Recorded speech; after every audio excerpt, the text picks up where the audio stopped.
Hello everyone. So I'm going to be talking about pressure injuries. And so the one I decided to study up on was the stage 3 sacral pressure wound. And basically these wounds would present as a full thickness of tissue loss. So basically the layers of the dermis, epidermis, and some of the subcutaneous tissue is going to be involved. Therefore there will be some slough or necrotic tissue that will be present around the wound. And then because it's a sacral pressure wound, this obviously would be around the bony prominence of the sacrum, and also because it's very close in proximity to the perineal region, it's at high risk of some bacterial contamination and also some moist buildup. So these are things to kind of just keep in mind of things that you would see presented for this wound. And then, so why would we see this type of pressure injury? Well, it's very common in patients that are immobile. So it's because of the sustained pressure that is on that bony prominence, and some of the shear forces on this bony prominence are causing it to have a lot of pressure and exceed that capillary closing pressure, as well as that pressure can impair the blood flow, leading to some ischemia in more advanced cases, and obviously that leads to some cell death. So eventually that's why we get that slough, because that prolonged ischemia kind of causes like more of that full thickness loss of the tissue, and then also because of the pressure you're impairing that lymphatic drainage. So overall these wounds make the patient more susceptible to like having that infection invading the area. And so for this wound, the best physical agent would be a pulsed lavage with concurrent suction. So basically, because this wound would have slough, it would require a non-selective and controlled mechanical debridement. So basically, you would want this pulse lavage because it's kind of low level, and it would help to break up and get rid of that granulating tissue that's coming out. And basically, compared to other physical agents, this would be best because the wound is on the sacrum. So other modalities like soaking in a whirlpool or other soaking methods wouldn't be so good because it's not going to be so accessible, as well as because this is an actual like agent that you're able to hold and have like a localized control technique. It's a lot better for this area where the wound is, as well as the wound is, because it's a stage 3, it's going to require irrigation and debridement. So this suction method is also really good for that. And then just a little bit more on the suction component. It basically is going to help remove that debris and that bacteria because the area is more prone to contamination since it's near the perineal area. And then with the pulsed lavage, some of the things to definitely take into consideration because they are contraindications, so things that you shouldn't do or shouldn't use the pulsed lavage would be if there are too much exposed deep tissue, anything like body cavities, or if you were using it on like some facial wounds, as well as if they had any recent surgical procedures, or if they have any latex allergies or sensitivities. And then things to just be precautious of is if they're on any anticoagulants, if they have any deep tunnel, or if they also have like fistula. Okay, and then the best wound dressing for this wound would be primarily the calcium alginate. So I chose this because it's very absorbent. So this is known to absorb like 20 times more, up to like 20 times more of its weight. So basically, because we are like draining this wound, and we have a lot of that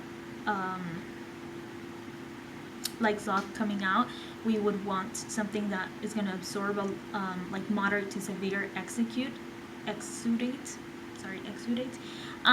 And it also promotes a natural autolytic debridement. So obviously this is going to continue to help with that necrotic tissue and the healing of it.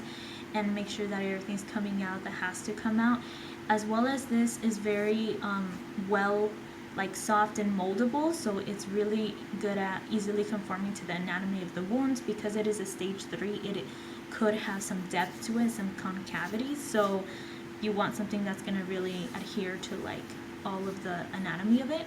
And then compared to the other dressings, well, hydrogel would just add more moisture, which would probably be better for a lot like more severely dried out wounds, as well as gauze would probably not be the best, just because it is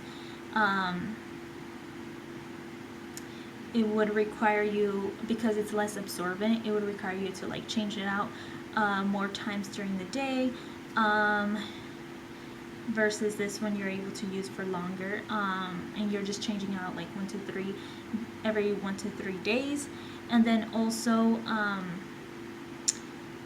a secondary dressing to use with this one is going to be hydrocolloid. So this one helps to maintain the adequate moisture, specifically because it's the enough moisture to kind of keep in contact with that debris and exudate that's coming out, as well as it's going to be impermeable to like stool, urine, or bacteria, which is really good because again we have that high risk of infection, so we want to make sure that nothing's cross-contaminating, as well as it's just really known to be good for those full thickness stage 3 wounds. Okay, and then for the calcium alginate, just things to really consider because they are contraindications. So things that you would not want to use this for would be those full thickness stage 3 burns, as well as any wounds that are very dry or minimally drained wounds, or any that are very heavily bleeding and just have like that joint or bone exposed. And then things to just simply consider is going to be that you're going to be having to change it every 1 to 3 days, as well as it's going to require a secondary dressing. And then also some of the fibers could be left behind, which could cause more drying out of the wound. Alright, and then to back up with some research, so basically with my research I found that the low-level pulsatile lavage would actually be enhancing that healing.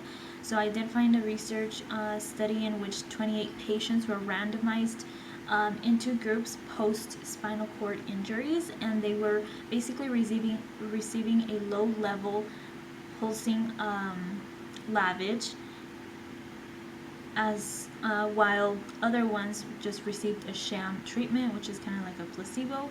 And basically they found that the wounds, like the measurements that they took, were a lot decreased. So basically the depth was decreased by like 0.24 centimeters, the width was decreased by 0.16 centimeters, the length decreased 0.47 centimeters, and then the volume also decreased by 0.33 centimeters, and that was per week, and that was significantly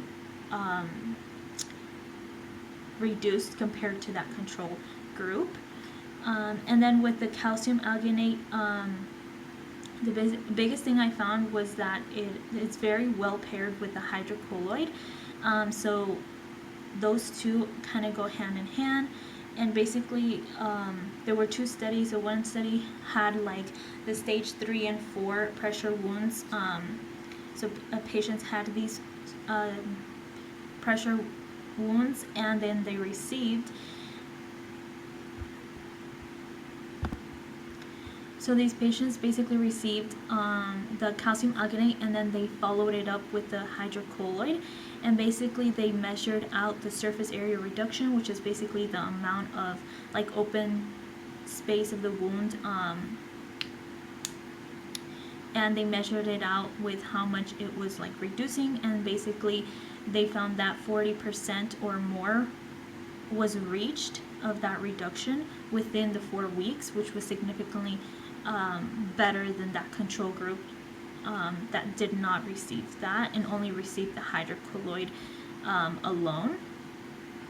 And then 30 other patients that also had stage 3 and 4 pressure wounds received a combination of those two dressings, and basically they found that there was a significant increase in that granulation and the epithelial tissue after the 13 days, and it basically also had more efficient autolytic debridement. And so basically that hydrochloride was found to maintain that moist environment for enhanced healing. And then these are the references that I used.